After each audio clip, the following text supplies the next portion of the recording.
Hello and welcome to UK Column. Today I'm joined by Matthew Ehret. Some time ago we spoke about the issue of UFOs and UFOs being a psychological operation. And in fact, we spoke about it because you had started investigating this. And by coincidence, I can't even remember what it was that was in the media at the time that I mentioned to you. But you have produced two documentaries so far on this issue. And I've just watched episode 2, which you sent it to me and said this will blow your mind, and indeed it did.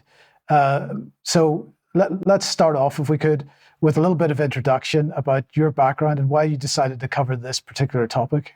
Oh, well, Mike, yeah, thank you for having me on. And yeah, I'm very passionate about this. So I'm very happy to be with you to chat a little bit more about the process and why we're doing this. It's not a solo act.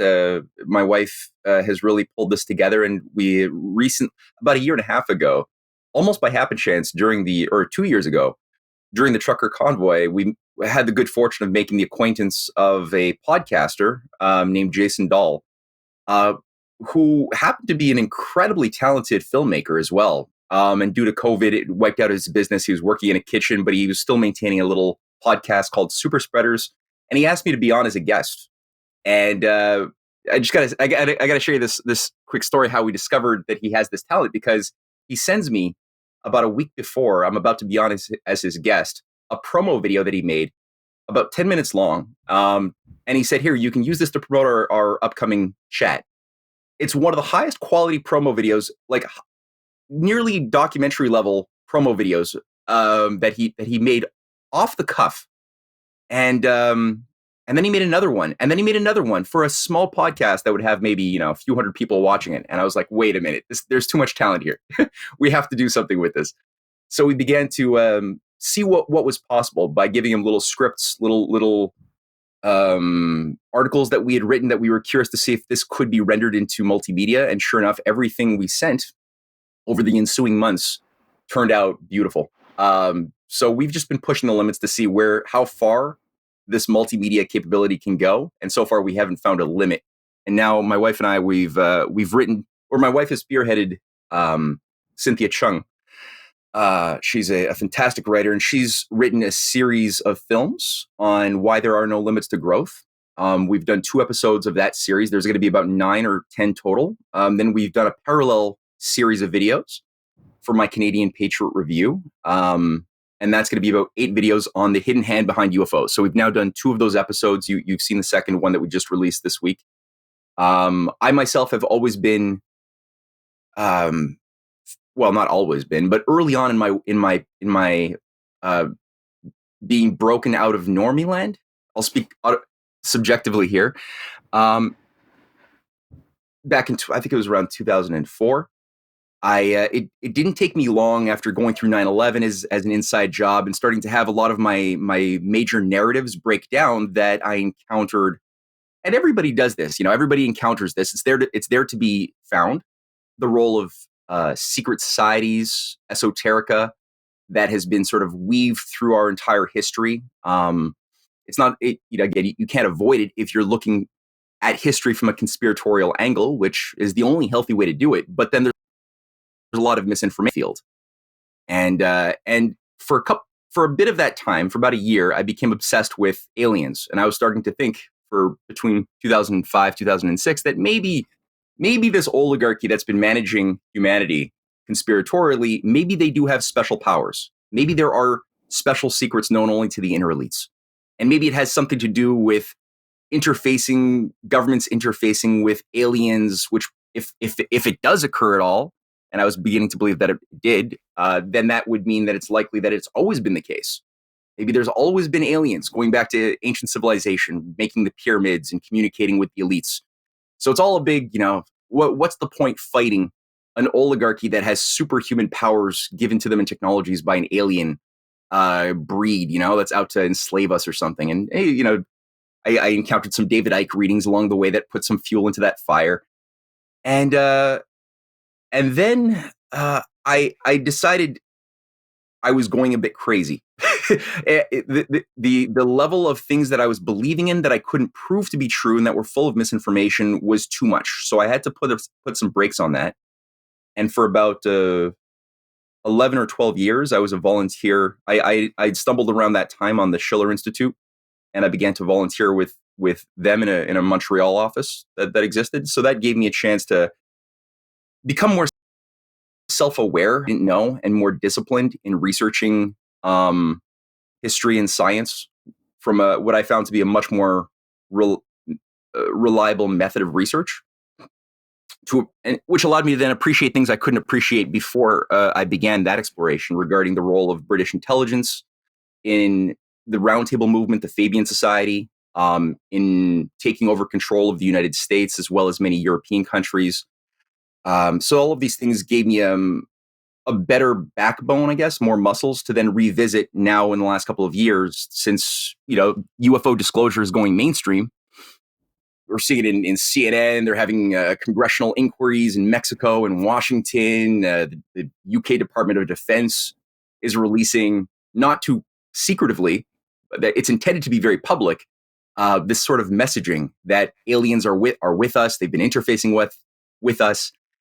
And so because it became obvious that this is a big part of a major psyop, which I think has a certain ritualistic initiation process behind it to bring people into a belief in a new pagan pantheon of deities. Of course, they're going to have a more ET UFO vibe in this current situation, managed by a technocratic priesthood. I figured I have to revisit some of the things I was thinking about 20 years ago and do it with a little bit more scrutiny than I was back in 2004. So my wife and I have been just doing that and reconstructing as much as we could what is really behind the whole UFO phenomenon and mythos, and what is the role of people like H.G. Wells or the Fabians or Sir Edward Bulwer-Lytton comes in playing a big role, and other occultists for some reason.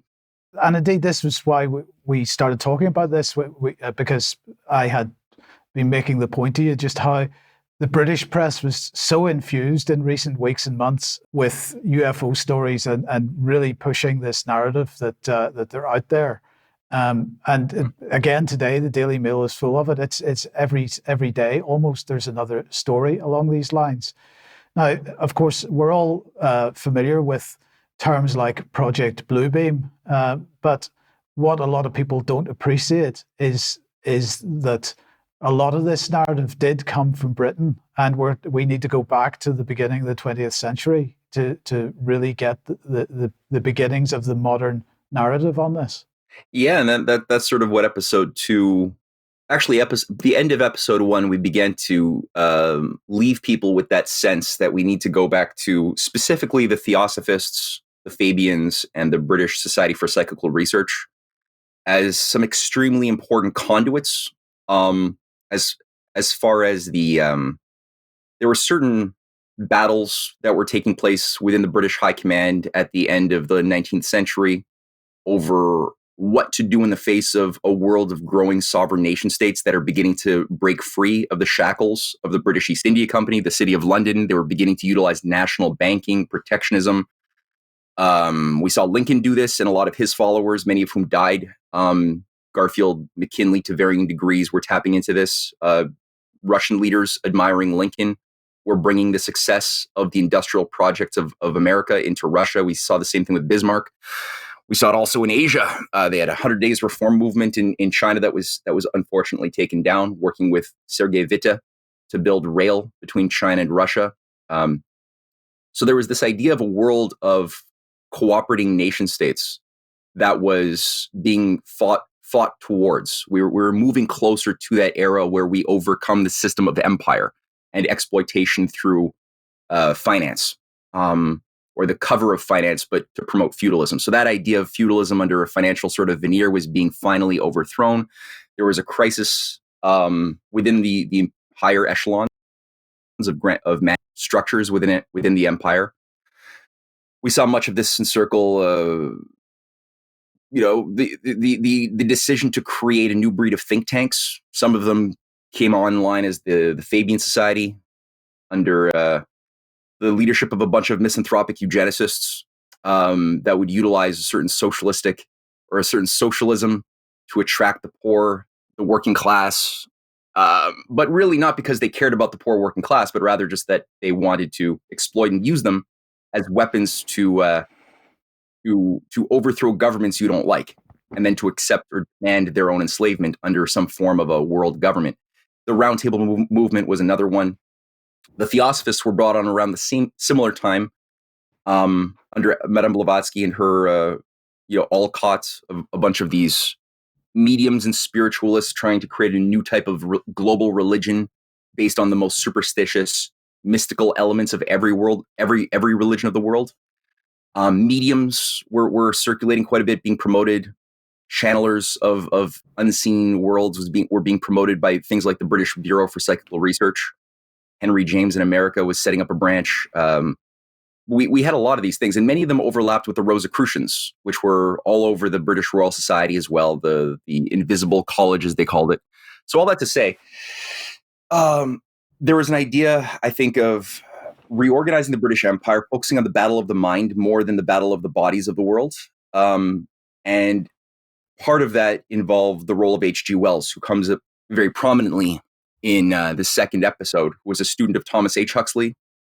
Part of H.G. Wells had a variety of mandates, but one of those things is, as a very creative misanthropic person, it was discovered that he has a penchant for science fiction. A lot of those works that he was writing, like The War of the Worlds, The Invisible Man, a lot of them were influenced by the writings of Sir Edward Bulwer Lytton, a major figure within the occult underground of the aristocracy of Britain, who wrote things like describing things like Vril, that the Nazis were later on to be inspired by for their Vril society. This etheric medium that only the elite Aryans can tap into mentally, that allows them clairvoyance and telepathic powers. And the Nazis, the SS, the Thule Society, the Black Sun Order, were obsessed with this Vril stuff that allowed them to control their robots, their automata. In the case of Bulwer Lytton's story, but a big chunk of this under Wells and his retooling of it became uniting the world around threats from other planets, especially Mars. He was doing, part of his mandate was under Huxley to write for Nature magazine, which was an ex-club magazine to promote Darwinism in opposition to other, what I would say, more competent theories of evolution that were not simply Darwinian in their baseline. There were other much healthier approaches to explaining the changing fossil records and evolution as something tied to intelligent design, harmony, purpose, directionality that was all banned by Darwin. So part of the promotion of the British Empire was to justify it scientifically, saying, look, the law of the strongest over the weakest is part of nature, so you can't refute that a rule by empire is needed by nature says so. That was part of the reason why they needed Darwin to be so popular. And so Huxley, and then later on H.G. Wells, a student, were promoting working on the mind of people and shaping through predictive programming, sending messages that would leak in underneath the sentinels of logic, utilizing the cover of fiction works.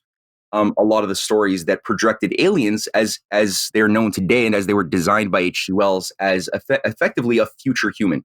What if you extend logically evolutionary forces into the future, according to people like H.G. Wells, you would get these creatures that have these big brains and little mouths, big eyes, big hands, frail bodies because they don't have to do work anymore. And that would become something that would be used to organize us around a world government. You've named a few names there. Blavatsky, H.G. Wells, Huxley. And Huxley, we're talking about Aldous Huxley, but also Julian Huxley. And all those names are associated with the United Nations to some degree. So we've got this cabal that's pushing world government, which are directly, in many ways, involved in helping build the League of Nations and then the United Nations. But as well as that, the other thing you've mentioned there is Darwinism. And what we're looking at there, it seems to me, is a form of sort of scientific dictatorship, which we then see in the modern day as the way that the climate science is handled, or the way that that public health science is handled. And then another name that springs to mind, and I don't know if there's any connection here, is Bertrand Russell, of course, because he was proposing, the idea of the scientific dictatorship as he described it. As you know from the documentary, we link up directly the creation of cybernetics as a science of control that grew especially under the Manhattan Project, and the unspoken major players behind the creation also of the Manhattan Project itself and the outgrowth of cybernetics, which became the sort of post-World War II system of managerial controls under sort of scientific principles. Under the Rand Corporation, we saw this also brought into NATO, into the OECD, into pretty much every governing institution of the transatlantic after World War II, was the growth of one of the students of Bertrand Russell named Norbert Wiener, who was an information theorist, an information scientist working on radar. Norbert Wiener studied as a young prodigy in Cambridge under Bertrand Russell in 1913. It was made very clear that this science of cybernetics, sponsored by the Rockefeller Foundation, the Josiah Macy Foundation, which were also sponsoring eugenics, keep in mind, which is not different in a very serious way. They were very clear that this was the practical application of what Bertrand Russell had laid out in his 3-volume Principia Mathematica or Principia Scientifica. No, Mathematica. I mixed them up. Which he co-published with Alfred North Whitehead between 1910 and 1913, outlining a rebrand, a method of looking at the universe that presumed that the entire universe was a closed system that everything ponderable within the universe, was the thesis of Wells and Whitehead, could be reduced to a limited array of axioms and postulates. And that these limited axioms and postulates, once you had them memorized, you could explain away everything that is, ever was, and ever will be. And you would essentially be like Laplace's demon. You'd have the power of God. If you just had the data to plug into what effectively was a computer model, you could then extrapolate the earliest time of the Big Bang that they postulated existed without even a lot of evidence that was the case, and the heat death, the ultimate heat death of the universe, which they believed to be the natural consequence governing teleologically all life and what appears to be order and change in their cosmology of this oligarchist network that Wells and Bertrand Russell were devoted to. Wells himself, like Whitehead, were both Cambridge apostles, which is very high level. I mean, this is extremely. I mean, to be a Cambridge apostle, you are in the inner sanctum. They all postulated effectively a universe governed by the principle of death and decay. It's a closed universe. There's only a limited amount of energy to go around to keep the parts moving. And because of that, every time you have more growth anywhere in the universe, that's more energy to go around, and thus more heat death, more AKA entropy. So that was a big part of the foundation of cybernetics. That also became the bedrock of transhumanism. So Julian Huxley, who coined the term transhumanism, was utilizing a cybernetics information theory ideology or language. But back to your original question, and this is also a cover for eugenics, 21st century eugenics. It's not too many steps between the modification of Darwin to social Darwinism and its a so-called opposing school of eugenics, which are two fake oppositions. They both lead you to the same place, into effectively transhumanism. Not that later, through the gateway of cybernetics as the control mechanism. Now, this is what also H.G. Wells is calling for in his World Brain, a 1940 book he wrote that was sort of an organizing manual, as well as an earlier book, The Open Conspiracy, a blueprint for world revolution. He outlines this quite clearly, the need for the science of controls under a managerial elite. Both Wells and Russell at different times are Fabians, but the Fabians is just a conduit. It's a think tank. Not everybody who's a Fabian is necessarily in on the joke either.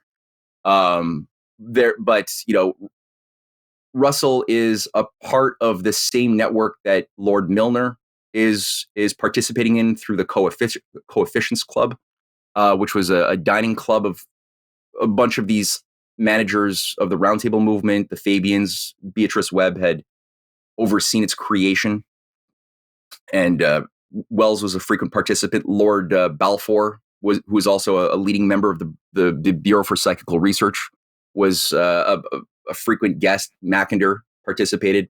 So these different think tanks appeared to be different things. One catered a little bit more to a conservative sort of the Roundtable movement and its associated Rhodes Scholarship program under the Rhodes Trust. Appealed to a little bit more of a conservative imperial personality type, whereas the Fabians appealed a little bit more to a left-leaning personality type. But they were always interfacing with each other, and their leading figures managing both were always closely communicating with each other. Yeah, there's so much that could be said about this, but no, Bertrand Russell plays a very important role and always interfacing with H.G. Wells, whether it's in after the Bolshevik Revolution, it was both Wells as well as Russell who traveled together to meet with the leading Bolsheviks, especially Trotsky, who they really wanted to be their guy who would be successful as the sort of top dog of Russia in the 1920s. That didn't work out the way they wanted, but still, they're traveling together. They're definitely, I think they're sort of a Pancho Sanza and Don Quixote type of relationship that they maintain in a weird way. I don't think Russell necessarily respected Wells that much. Wells is from a poor family. Russell is from a higher level of the patrician class, multi-generational. But Wells is very brilliant. He's sardonic. He's got a deep hate of humanity matched with a very deep cleverness and creative sort of power. So he's useful. And yeah, like you said, he plays a role in actual structures like the League of Nations. He runs the League of Nations Society in 1919, January. Lord Balfour, again, who's always working with him, is spearheading a big chunk of this operation in Paris. Their followers, the Wellsians in America, you've got a Fabian grouping set up in America under students of William James, like John Dewey, who creates the new states, the new republic. Walter Lippmann also is a Fabian, a Wellsian, setting up shop in the heart of America to build up this Fabian apparatus inside of the United States. These are the groups that end up creating the Council on Foreign Relations. They oversee the attempt to create a League of Nations which fails because there's still too many nationalists in America who reject it. And Wells, his work goes into the Universal Declaration on Human Rights that's adopted as sort of an appendix to the UN Charter in 1947, but he already drafted that in 1940. As you pointed out, the followers of Blavatsky, like Alice Bailey, Annie Besant, play a role in these institutions as well. Bailey herself creates the Lucifer Publishing that becomes the Lucius Publishing that still to this day bankrolls a lot of the publications for the UN. They have a whole meditation room that's very theosophical in its essence, which is again a fake perennial religion, taking the most superficial aspects of mysticism of every religion and creating a smorgasbord, which is built into the New York UN headquarters. I think there's certain legitimate parts of the UN that had a different origin story, but that got very contaminated after Roosevelt died by these forces, unfortunately. We're talking about this group of people that they and others have been building this world government infrastructure, which has eventually arrived as the United Nations. But what has that got to do with UFOs? Yeah, that's a good question. Well, part of the thesis of you could unite the world around hope or fear, and the oligarchy found that it's much more useful to do some combination of unite people around fear or false hope. So hope that actually carries no reasonable justification for it. Hence Obama type hope, right? Hope in a world that will never happen. Because the people who are being induced to hope this way are fools. So the idea that Wells outlines in a lot of his stories, the world set free, involve the threat of human self-extinction because we are just so, there's these images of human nature just being so selfish, corrupt, foolish as our natural state of being baked into all of his stories. World Set Free features the first nuclear bomb, which wipes out humanity. The War of the Worlds has a slightly different twist, but again, we're essentially useless in the face of the higher technology and the higher intelligence of these warlord aliens from Mars who want to wipe us out. We end up defeating them purely by accident through a germ that kills them, not human ingenuity. In a lot of Wells's stories, the only resolution to the man-made problems, which is never empire, it's never oligarchism, it's always some combination of extraterrestrial threats or humans being corrupt, selfish, stupid things that can only use technology badly.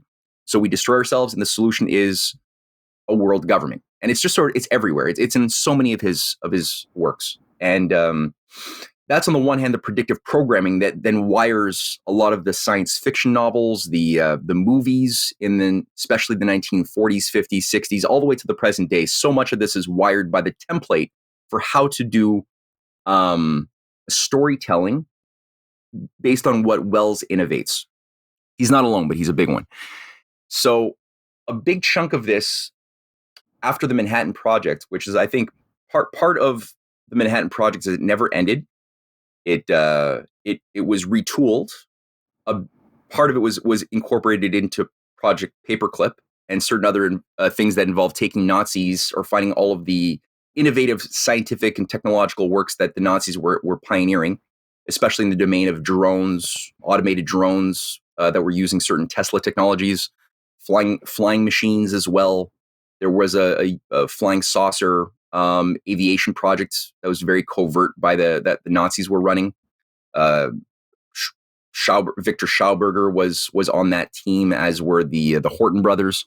There's a variety of models, but they were never put to work. It seems to be in my research that a lot of them were absorbed by U.S. Air Force, U.S. military-industrial complex, the British military-industrial complex, and people began seeing certain things flying, starting especially in the late 46, 47 especially. People were noticing Air Force pilots were looking out their window and seeing what appears to be unidentified objects flying around, little drones, little circular things flying around. Civilians were seeing these things at night looking out their windows. So what were they seeing? On the one hand, there had to be some narrative created to tell the people what they were looking at, because to say we were using rebranded, repurposed Nazi technology that we're testing out is not acceptable, especially under the age of the Cold War. On the other hand, too, it involved, as is so many things with oligarchical operations, there wasn't simply a one-to-one mechanical cause-effect relationship behind, like, why are we going to tell them that there are these stories of aliens interfacing with humanity? Part of it was, I think, also to bring about an initiation process where people would become inclined towards believing that these aliens have been around for a long time. And so part of the idea was always, as we see it now increasingly, it helps to know about things like Project Bluebeam and other things like that, but just general illusionist tricks that are being used by those who control the media, those who control our perceptions of what is reality through mainstream media and through other things. They can create the idea that these aliens are from other dimensions and they have a technology that allows them to interface into our dimension, or they have new technologies that allows them to go from other planets to ours. Either way, there's many of these narratives that we're seeing portray them as a threatening thing, the Greys. They want to destroy us, just like the aliens in Wells's novel. We have David Grush, who's alluding to this sort of thing too, who's an intelligence spook who has been trotted out to be a movement, who's alluding to the various species of aliens in congressional testimonies, right? That's making it seem very real for civilians who don't know how to think about intelligence. They're like, wow, there's multiple species of aliens, and the Russians and the Chinese are working with the more evil aliens, where we are at least having our interfacing with the better aliens, which accounts for why $20 trillion of the Pentagon budget can't be accounted for. Oh, that's why. It's nothing more than we have a secret science breakaway civilization program, says Catherine Austin Fitts and many others, that involves interfacing with UFOs. And so we have this unaccounted for money, which everyone can understand. I mean, why they had to do this, because it's for the greater good to have this, black budget for communicating with aliens. And some of them are really bad. Some of them are less bad. The ones working with the U.S. military are the less bad ones.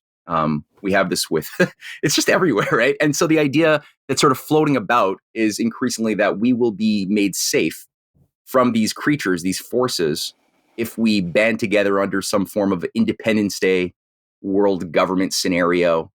I'm referring to the 1997 movie, Yeah. where we just either and we get a world control, a world government to protect ourselves. We stop fighting each other, and we just deal with this alien threat. Maybe they'll give us a peace treaty and leave us alone or something. But they're out there. And so maybe that's what's always been out there. Maybe that's what Jesus was. Maybe that's what Muhammad was. Maybe that's how I have to rethink about all of my conventional religions and traditions, is from the standpoint that what we thought were prophets and saints and people who did so much good were actually aliens this whole time, And there's all sorts of variations of the theme that we see promoted by the Joe Rogan channel, and Robert Malone is promoting this too. And there's a variety of different flavors to ultimately what is the same thing. The idea of Project Bluebeam, if I remember correctly, is advanced technology is going to be used to present some kind of massive event which appears to be alien in nature, and this is going to drive us all together. Humanity is facing an existential threat from outside the Earth, and therefore we've all got to come together behind some kind of new world power organization. But there's a religious aspect to this as well, and you've alluded to that with the suggestion that some of our previous religious leaders were, the suggestion that they were aliens, in fact. How does this fit with the whole sort of climate crisis motivation that seems to be taking us into a world religion based on Gaia cult? And how do these two narratives fit together? Are they the two sides of the same coin that are just trying to capture people from different points of view, or how does this work? No, that's a great question. I wish we had more time. I mean, but yeah, in the most succinct way I can answer that, yeah, I agree with you. I think that this is two sides of the same singular operation. And when you look at how to say this in a quick way, so a big part of the ancient mystery cults that managed the geopolitical world of ancient Rome, ancient Greece, ancient Babylon before that, ancient Persia, Anatolia, it was a world managed by mystery cults. That's the key thing. So the center of command and control of intelligence, banking, geopolitical machinations were the people would have to go, generals, kings would go to pay a lot of money to get intel from the oracles, the Sibyls of Rome, or the Oracle of Delphi, which were usually doped up young women, typically, not always, who were kept stoned on opiates and other forms of hallucinogenic, funguses, plant blights, wheat blights, things like that are the derivative of LSD today. It comes from like a general rot of a bacteria or a fungus that grows on wheat. All that to say, that was used as part of the sacred elixirs of the ancient world. And so these girls would sputter out random mutterings. Sometimes there were techniques of going through a ceremony of cutting out blood guts from a bird or from maybe a human victim too. I think is probably the case more often than not for the big forecasts. And what the generals, the kings were being told was what messages the gods had for them, answering their questions. These were essentially channelers, right? Like 19th century channelers were a variation of what was going on already back then. And then they would be told, okay, based on the money you gave, to go to war with this neighboring thing, to make a peace alliance, so whole geopolitical strategies were built around people going to these doped up girls, and their words were interpreted by a priesthood of initiated high priests who would interpret the mutterings of these poor girls, or whatever the blood guts were doing, right? And so that's the way the world ran. And the population there was sort of a set of rituals. Everyone was expected to be at least inducted, even the slaves of this ancient world of Egypt, of Isis, the Isis Osiris cults, the cult of Demeter, which had certain bacchanalian Dionysian orgies, which are just sort of two sides of the same thing. The masses were expected to be initiated on a low level. There's a diffused form of first degree initiation for sort of everybody, based on the on the maximization of sensual pleasures as an organizing principle of your identity. So during the night, you would have promote orgies, popular orgies. You would promote do what thou wilt sort of stuff, that the Hellfire Club and then probably later on revived. And then in the daytime, you'd have the Apollonian sort of principle of behavior of do your duty, slave, pick the cotton.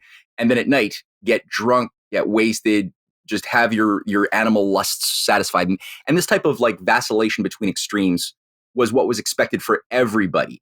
Now, amongst within the mystery cults, there were always degrees of initiation for those who would have slightly more influence or responsibilities to manage the system of empire.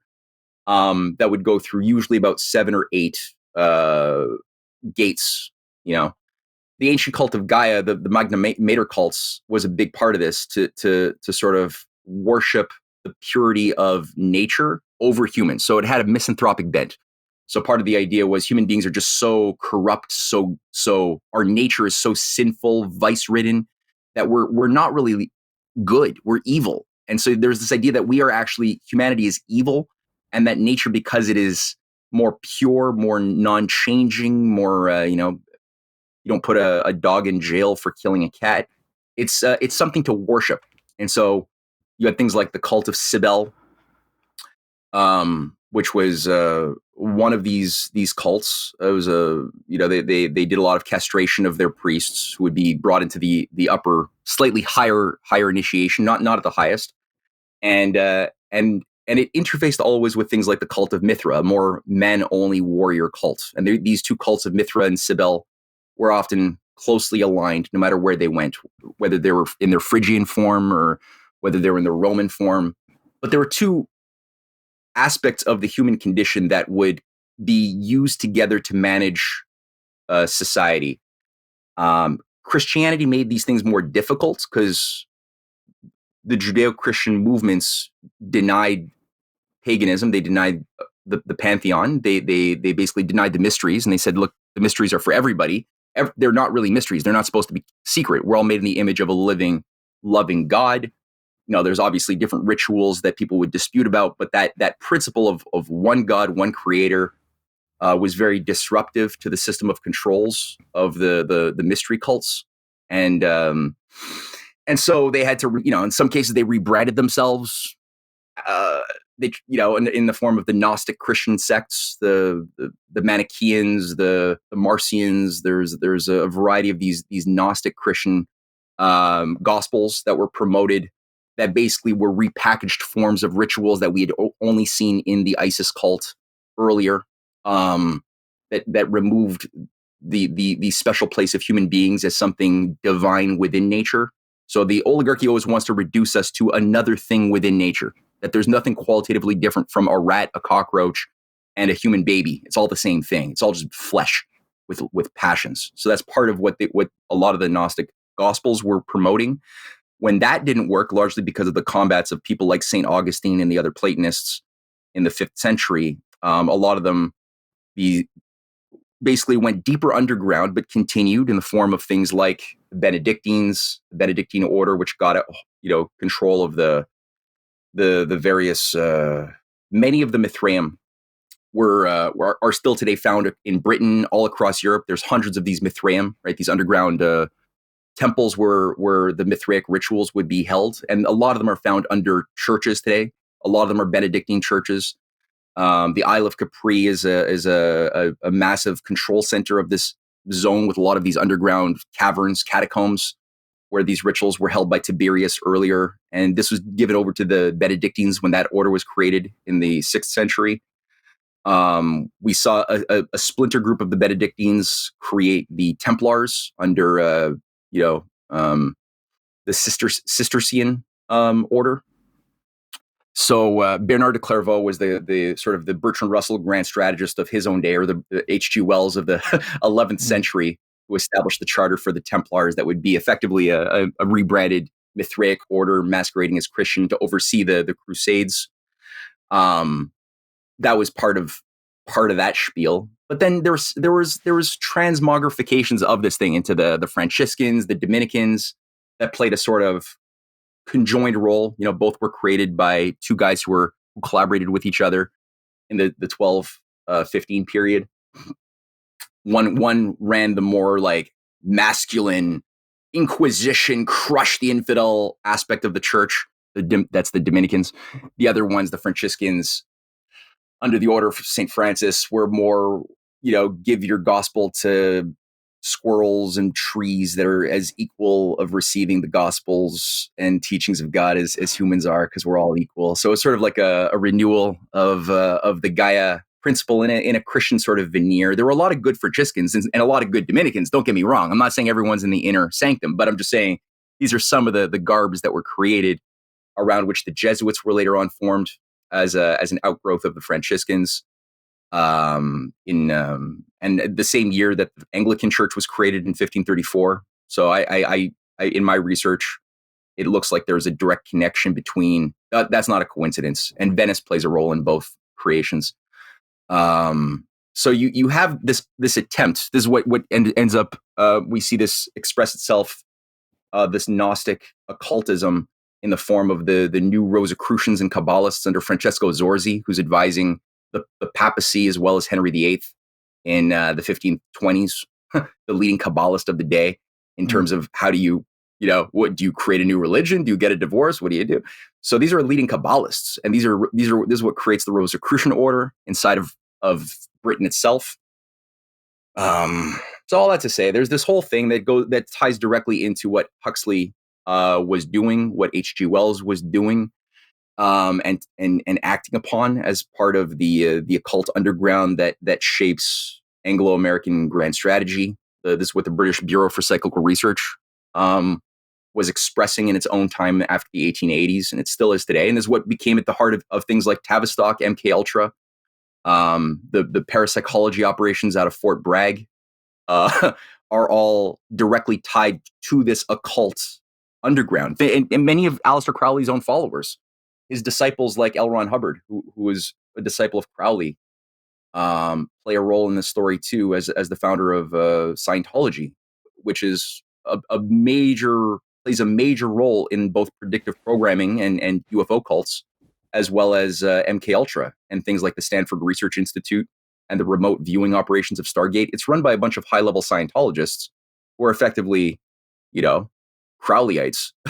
And Jacques Vallée, I would say this, back to the original point, Jacques Vallée is a major player within this UFO disclosure movement. He's a co-founder of the modern internet, as they call it, as he was working for DARPANET. He was also a student of Jalen Hynek, who was I think he was CIA, but he was always a controller, a manager of this Psyop after 1947 with Blue Book that he advised on. He was himself a fan of Manly P. Hall and Theosophist literature, according to his student Vallée. He ran something called the Invisible College, which was sort of a rebranded Invisible College of the Rosicrucian Order back in the 18th century. So he sort of rebranded that. That was his inspiration. And he created a whole network of figures who would be devoted to undermining, undoing Christianity, replacing it with a new set of sacred beliefs. Vallée's was the person who first innovated the idea of interdimensional aliens in his Road to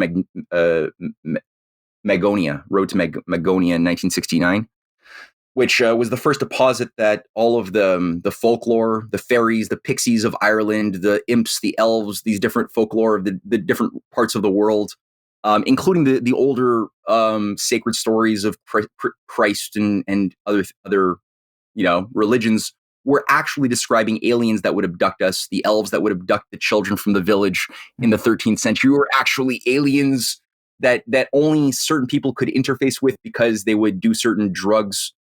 And this is according to, people like, Vallée has been promoting this. Hal Puthoff has been promoting this, that certain narcotics, LSD, other things that were experimented upon by Tavistock and MK Ultra give us access to the other dimensions. They say that alien beings could speak to us or give us technology, which the ancient mystery cults of Rome and Egypt were accessing through their sacred elixirs of opiates and stuff. So this was, I think, put more into motion in the 60s after JFK was murdered. Was they doubled down on this, and there was a whole network of this occult underground in Russia too that was built up even before the Bolshevik Revolution. It was what was overseeing the murder of Tsar Alexander II that remained behind as stay-behinds after the Bolsheviks reorganized things. A big chunk of this Russian occultism tied to some of these older families remained behind and interfaced with these Western groups. Growing things like cybernetics into Russia as a governing mechanism. After Stalin died, this is what was brought in by Khrushchev into Russia as the governing mechanism of control for the Russian Soviet state. It was also being done at the same time by Rand in America over JFK's dead body. Game theory was a subsection of this, right, as far as a way of thinking about the world as one system of controls managed by a priesthood. So I mean, this is climate change. Oh yeah, so climate change. Yeah, it comes into this. It's such a big topic, though. It's almost like a whole separate thing. But yeah, it definitely plays a big role in this. Yeah. Okay. Look, we're more or less out of time, so I want to do two things. First thing I want to do is I want to put a name to you, who's a British name, and is all over the British media when it comes to this topic, and that's Nick Pope. Nick Pope. Yes. Yeah. And so I was going to ask you. I was going to ask you about him first of all. What do you know about him? I don't know. I haven't done a proper deep dive. I mean, I've just done a summary bio sketch, which is just alarm bells. As for you, I'm sure, this is obviously somebody tied to British intelligence. I didn't. What do you know about him? Actually, maybe you could educate me a little bit on Pope. No, other than what you've just said, I don't really know very much. I mean, nobody really does, as far as I can see. Anybody who in this day and age, with the media being what it is, as a giant empire of lies, anybody who's that much of a media darling, who's being fed to us on that regular of a basis, so intentionally, there's something shady going on. One has to presume that he's part of what he was openly a part of as far as British intelligence. He's I don't see any reason why he stopped doing that. And I would look very, based on what we were just saying, in the course of the last 55 minutes, people should think, I think, a bit more critically about the type of messaging that he's putting out there and who it benefits. And, is there a more human explanation for a lot of the phenomenon that people like him, like Elizondo or Hal Puthoff, there's a variety of these figures, David Grush, these are selected public spokesmen. Tom DeLonge is another one, who are public figures selected to promote a common narrative for disclosure. Is there a more human explanation that doesn't involve going to the supernatural to explain a lot of the empirical data that they're talking about? I would say yes, if you approach our history from this more critical standpoint. And the other thing would be, look at the role of people like Lawrence Rockefeller. Like Lawrence Rockefeller founded the Disclosure Project. Does Lawrence Rockefeller, who oversaw the H.G. Wells War of the Worlds Psyop broadcast in 1938 to see how people would respond to information of an alien attack being portrayed as news, does he have a vested interest in the truth, what he and his class represents, or has he been consistently working to enslave humanity and would prefer that we think about aliens rather than thinking like John F. Kennedy or Martin Luther King Jr. or something more potent? But he founded the Disclosure Project. He was the guy who hired Stephen Greer, one of the biggest, loudest spokesmen for this disclosure thing. Greer was an employee. He was on the Lawrence Rockefeller ranch. He was employed by him. That was what was brought into the Clinton White House. This is what Podesta and Hillary Clinton were recruited to by Lawrence Rockefeller. This is what's bankrolling, is what was behind the creation of the DeLonge operation with Hal Puthoff. This is what's behind Harry Reid, all of the Pentagon disclosure operations in Congress. It's all it's an illusionist trick. It's the same things that they were doing back in the 1900s to get us to believe that these mediums were channeling paranormal activity and exoplasm and stuff from the other domains so people could speak with the dead or whatever. It's not that different. It's actually the same thing with better CGI today and blue beam has advanced quite a bit since Edward Lansdale's efforts to to overthrow Castro with his elimination through illumination operation, right? Back in the early 60s. Right? that's Blue Beam. That's the early proto Blue Beam. It's gotten further in advanced in tech. You produced 2 documentaries so far. I think they're about an hour each. How many are you intending to have in the series, and how do people watch them? At first, it was going to be 4, then 8. Now, I'm thinking if we could do about 8 to 10, I think that's probably would do justice to the story, but it's very comprehensive. And how do people watch them? Oh, yeah. So, yeah, go to CanadianPatriot.org or RisingTideFoundation.net for both of those documentary series.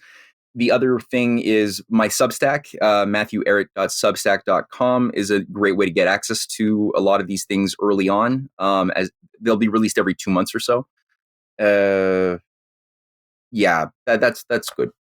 Yes, Matt, I'm going to say thank you very much for joining me today. It's been a fascinating discussion. The documentaries that I've seen are brilliant, and I absolutely heartily recommend them to everybody. So good luck with it, and we'll keep everybody posted whenever you release a new one. Thank you for joining me.